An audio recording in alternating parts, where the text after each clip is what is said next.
Hello students, welcome to concept loop. तो आज हम सीखेंगे कि हम 2x2 मैट्रिक्स का ईगन वैल्यूज़ और ईगन वेक्टर्स कैसे फाइंड कर सकते हैं। So let's start. हम सबसे पहले इस कैरेक्टरिस्टिक इक्वेशन की हेल्प से इसे सॉल्व करेंगे, that is a minus lambda I. A क्या है? 0 1 -6 -5 माइनस लैम्डा इंटू आई।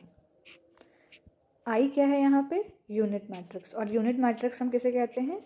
जिसके डायगोनल एलिमेंट्स 1 होते हैं। इसे हम सॉल्व कर लेते हैं। इसे लैम्डा अगर हम मल्टीप्लाई करें तो ये क्या हो जाएगा? Lambda 0 0 lambda. Now 0 minus lambda is minus of lambda, 1 minus 0 is 1, -6 minus 0 is -6 and -5 minus lambda. Now अब हम इस मैट्रिक्स का डिटर्मिनेंट फाइंड करेंगे। या तो हम रो वाइज फाइंड कर सकते हैं या तो हम कॉलम वाइज। यहाँ पे अगर मैं रो वाइज लूँगी तो रो का पहला जो एलिमेंट होगा मैं उसे मल्टीप्लाई करूँगी किसके साथ? इस रो और कॉलम को हाइड करके जो बचेगा उसके साथ। तो क्या बचा? -5 माइनस लैम्डा। अब हमें कैसा पता चलेगा कि इसके बाद हमें कौन सा साइन देना है? यहाँ पे हम पहले प्लस का साइन लेते हैं, देन माइनस, देन प्लस, अगर हमारे पास और भी कोई वैल्यूज़ होती तो यहाँ पे ऑलरेडी प्लस का साइन है, हम यहाँ पे माइनस का साइन लेंगे एंड देन जो हमारा सेकंड एलिमेंट है 1, उसके रो और कॉलम के एलिमेंट्स को हाइड करके जो बचेगा हम उसे 1 के साथ मल्टीप्लाई कर देंगे। सो 1 इंटू -6। तो ये क्या हुआ? Minus lambda into -5 is 5 lambda, minus lambda is plus lambda square and -1 into -6 is +6। हम इसे अरेंज करके लिख लेते हैं क्वाड्रेटिक इक्वेशन के फॉर्म में। यहाँ पे 0 रहेगा।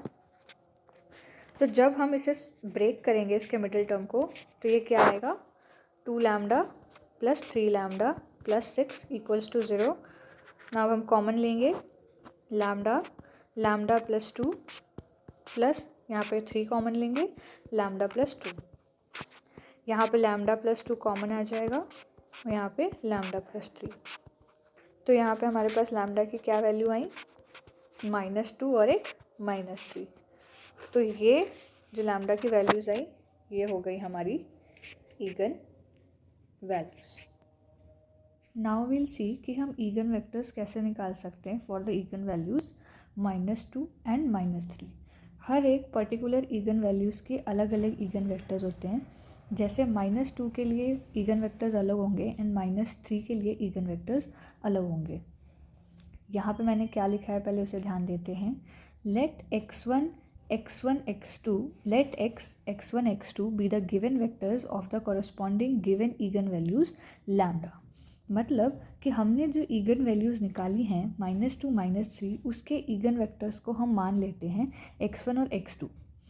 ठीक है, तो इसे हम पहले एक इक्वेशन की हेल्प से सॉल्व करेंगे, that is a minus lambda I into X equals to 0।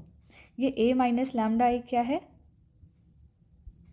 Characteristic equation जो हमने ईगन वैल्यूज़ निकालते टाइम हेल्प ली थी, a minus lambda equals to 0, जिसकी वैल्यू क्या आई थी?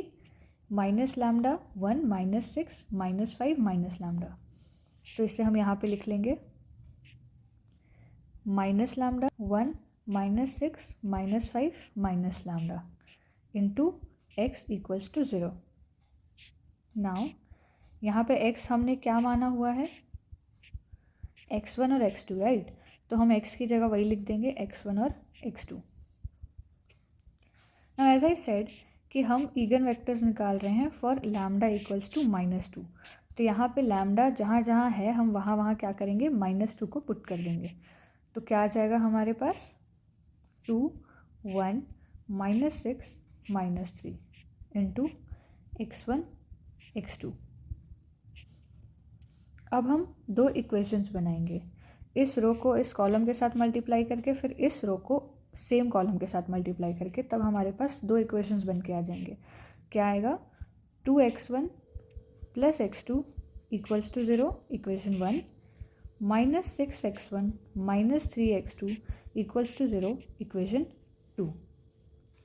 नाउ ये दोनों में से कोई भी एक इक्वेशन को हम ले सकते हैं। मैं अभी इक्वेशन नंबर 2 ले रही हूँ, यहाँ पे मेंशन कर देते हैं टेकिंग इक्वेशन 2। अगर आप यहाँ पे इक्वेशन नंबर 1 लेके सॉल्व करोगे तब भी आपकी आंसर सेम ही आएगी। तो इक्वेशन नंबर 2 क्या है? -6x1 इक्वल्स टू 3x2, अगर हम इसे राइट हैंड साइड भेजेंगे तब। अब हम क्या करेंगे कि 3 को हम लेफ़्ट हैंड साइड भेज देंगे और -6 को हम राइट हैंड साइड भेज देंगे। तो ये क्या हो जाएगा? x1/3 equals to x2/-6।